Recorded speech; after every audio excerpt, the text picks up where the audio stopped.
Hello friends, जरा सोचिए, अगर हमारे बहादुर सैनिक सीमा पर दिन रात न डटे रहें, तो क्या हम इतनी शांति और आजादी से जी पाते? आज हम जिस पाठ a homage to our brave soldiers को पढ़ने जा रहे हैं, वह उन्हीं वीर सैनिकों को समर्पित है जिन्होंने अपनी जान की परवाह किए बिना देश की रक्षा की। दो दोस्त बहादुर सैनिकों के बारे में अपनी भावनाएं साझा करती हैं। उनमें से एक राष्ट्रीय समर स्मारक के दौरे के अपने अनुभव को साझा करती है, जिसने उस पर एक गहरा प्रभाव छोड़ा है। वे पत्र लिखकर उस स्वतंत्रता के लिए अपनी कृतज्ञता की भावनाएं व्यक्त करती है, जिसका आनंद वे देश के वीर सपूतों द्वारा किए गए बलिदानों के कारण ले पाती हैं। यह स्मारक भारतीय सैनिकों की देशभक्ति का प्रतीक है। यह स्मारक कौन सा है? तो चलिए शुरू करते हैं। प्रिय आनंदा, आशा है कि आप सब ठीक होंगे। क्या तुम्हें युद्ध और शांति के महत्व के बारे में हमारी आखिरी बातचीत याद है? हमने इस बारे में बात की थी कि कैसे भारत को कई सदियों तक अंग्रेज़ों से अपनी स्वतंत्रता के लिए संघर्ष करना पड़ा। स्वतंत्रता के बाद हमारे देश को अपनी सीमाओं, क्षेत्रीय अखंडता और अपने लोगों की रक्षा के लिए कई युद्ध लड़ने पड़े हैं। इससे मुझे यह सोचने पर मजबूर होना पड़ा कि ये बहादुर भारतीय लोग कौन थे। उन्होंने हमारे देश की रक्षा के लिए लड़ाई लड़ी और अपने प्राणों की आहुति दे दी ताकि हम शांति से अपना जीवन जी सकें। उनके नाम क्या थे? वे कहाँ से आए थे? क्या किसी को उनके बारे में कुछ याद है? पिछले हफ्ते हमारे स्कूल द्वारा आयोजित नई दिल्ली की एक शैक्षिक यात्रा या एजुकेशनल ट्रिप के दौरान मुझे अपने कुछ सवालों के जवाब मिले। तुम्हें याद होगा, मैं इस यात्रा और हमारे ऐतिहासिक और शैक्षिक महत्व के कई स्थानों के दौरे के लिए उत्सुक थी। मैंने कई नई और दिलचस्प बातें सीखीं और मैं उन्हें तुम्हारे साथ साझा करने के लिए उत्साहित हूँ। मुझे तुमसे उस स्मारक या मेमोरियल का नाम पूछकर शुरुआत करने दो, जिसने मुझे सबसे ज़्यादा प्रेरित किया। देखते हैं कि क्या तुम अनुमान लगा सकती हो। इस स्मारक का निर्माण अप्रैल 2018 में शुरू हुआ और फरवरी 2019 में पूरा हुआ। भारत के प्रधानमंत्री श्री नरेंद्र मोदी ने फरवरी 2019 में इसकी कल्पना की और फिर इसका उद्घाटन किया। स्थान और आकार के संदर्भ में यह प्रतिष्ठित इंडिया गेट के पास 40 एकड़ भूमि में फैला हुआ है। लेकिन इससे भी महत्वपूर्ण बात यह है कि यह कुछ सबसे बहादुर भारतीयों को एक श्रद्धांजलि है। मुझे यकीन है कि तुमने अनुमान लगा लिया होगा। यह नेशनल वॉर मेमोरियल राष्ट्रीय समर स्मारक है। क्या तुम नहीं कहोगे, एक लंबे समय से चाही गई आकांक्षा पूरी हुई?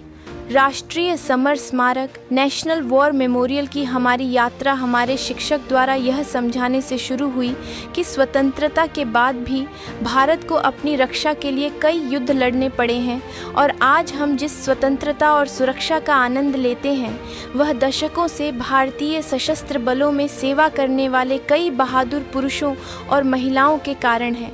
दुख की बात है, उन्होंने कहा, युद्ध हमेशा अपना नुकसान लेता है और इसलिए 1947 में हमारी स्वतंत्रता के बाद भी कई बहादुर सैनिकों को देश के लिए अपने प्राणों की आहुति देनी पड़ी है। यही कारण है कि राष्ट्रीय समर स्मारक जैसे स्मारक अत्यंत महत्वपूर्ण हैं, ताकि हमें स्वतंत्रता की कीमत कभी नहीं भूलनी चाहिए। हम हमेशा युद्ध के दर्द और भयावहता से अवगत हैं। हमें पता चला कि स्मारक की प्रत्येक ईंट को एक टैबलेट पट्टी कहा जाता है और इस पर उन सैनिकों के नाम अंकित हैं जिन्होंने 1947 से आज तक के विभिन्न युद्धों में भारत के लिए लड़ाई लड़ी और सर्वोच्च बलिदान दिया, जिनमें 1962 का भारत चीन संघर्ष, 1965 और 1971 के भारत पाक युद्ध और 1999 का कारगिल युद्ध शामिल है। 1000 टैबलेट हैं जिन पर 26,000 से अधिक शहीद सैनिकों के नाम अंकित किए गए हैं। यह जानकर दिल को सुकून मिला कि हमारी सरकार ने बहादुर सैनिकों के बलिदान को पहचाना है। हमारे शिक्षक ने हमें उन 21 बहादुरों के बारे में बताया जिन्हें राष्ट्र के लिए उनकी सेवा के लिए भारत के सर्वोच्च युद्धकालीन वीरता पदक परमवीर चक्र PVC से सम्मानित किया गया था। उन्होंने हमें महावीर चक्र MVC, कीर्ति चक्र केसी, वीर चक्र VRC और शौर्य चक्र SC के बारे में भी बताया। मेजर सोमनाथ शर्मा को 1947 में बड़गाम की लड़ाई में मरणोपरांत भारत का पहला PVC प्रदान किया गया था। बाद में 1962 के भारत चीन संघर्ष और 1965 के भारत पाकिस्तान युद्ध के दौरान असाधारण वीरता के लिए कुछ और PVC प्रदान किए गए। इसके अलावा कांगो में संयुक्त राष्ट्र शांति स्थापना अभियान के दौरान सेवा के लिए भी एक PVC प्रदान किया गया था। 1971 के युद्ध में PVC मरणोपरांत से सम्मानित किए गए कुछ नायकों में लांस नायक अल्बर्ट एक्का, फ्लाइंग ऑफिसर निर्मल जीत सिंह सेखों, सेकंड लेफ्टिनेंट अरुण खेत्रपाल और मेजर होशियार सिंह शामिल हैं। कप्तान महेंद्र नाथ मुल्ला सहित कुछ नौसेना कर्मियों को भी उनके अनुकरणीय साहस और नेतृत्व के लिए MVC से सम्मानित किया गया था। फिर शिक्षक ने हमारे साथ परमवीर चक्र विजेता लांस नायक अल्बर्ट एक्का का प्रशस्ति पत्र साझा किया। इसने मेरे दिल को छुआ और मुझे प्रेरित भी किया।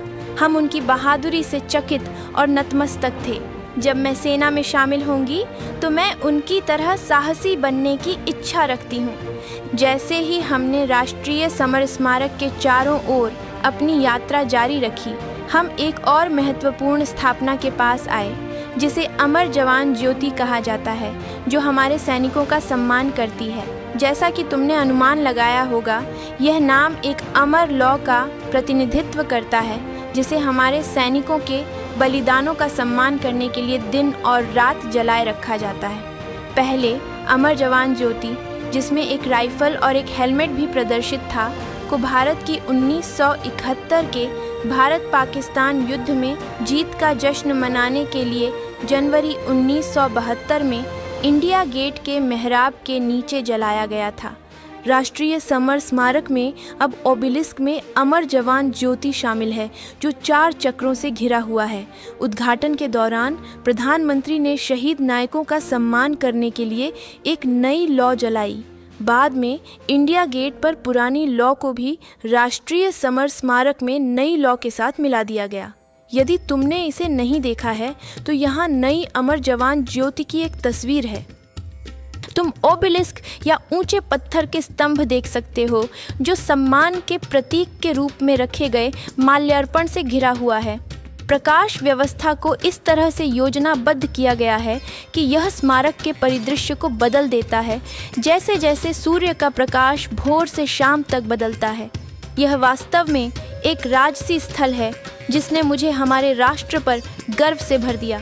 मैं साहस और शौर्य की शाश्वत कहानियों के रूपक के रूप में हमेशा जलने वाली ज्योति या लौ से भी अभिभूत थी।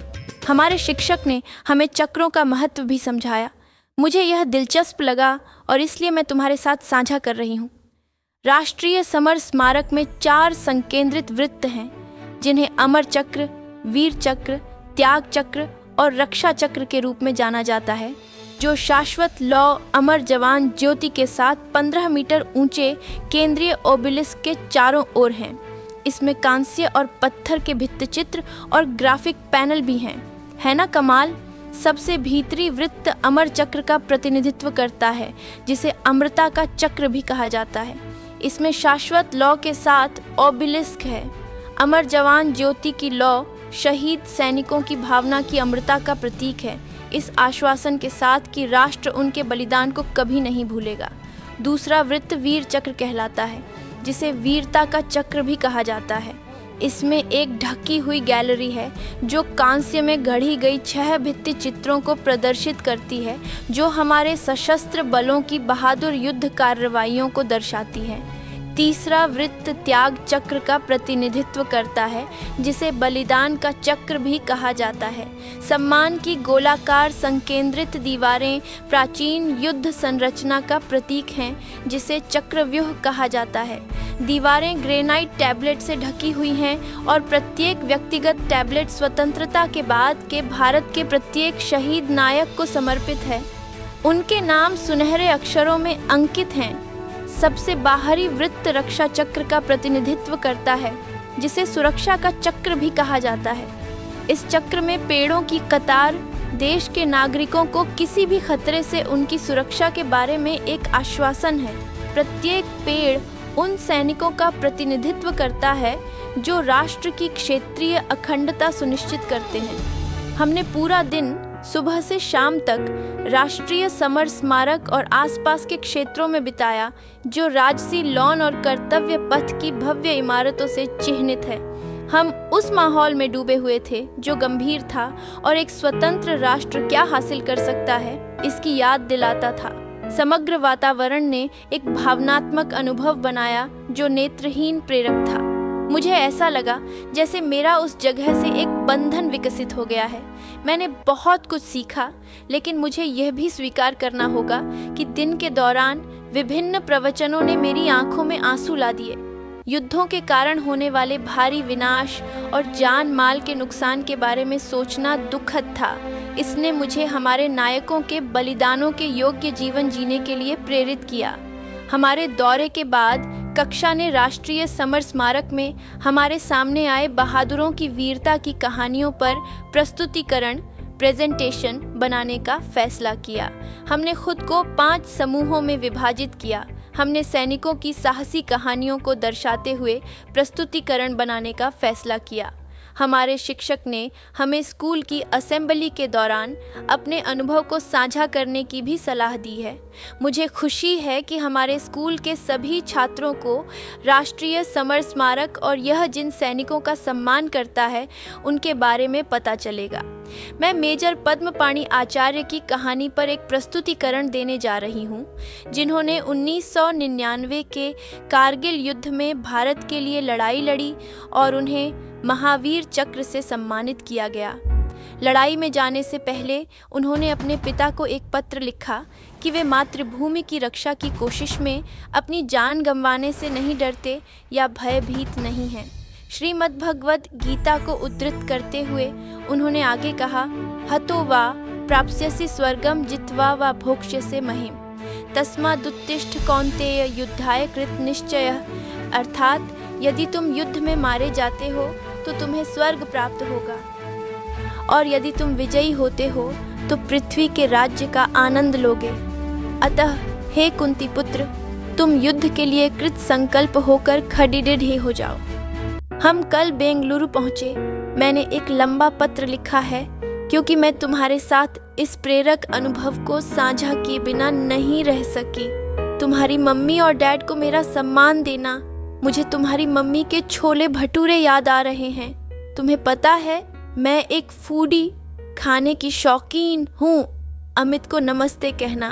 तुम्हारी दोस्त सौम्या।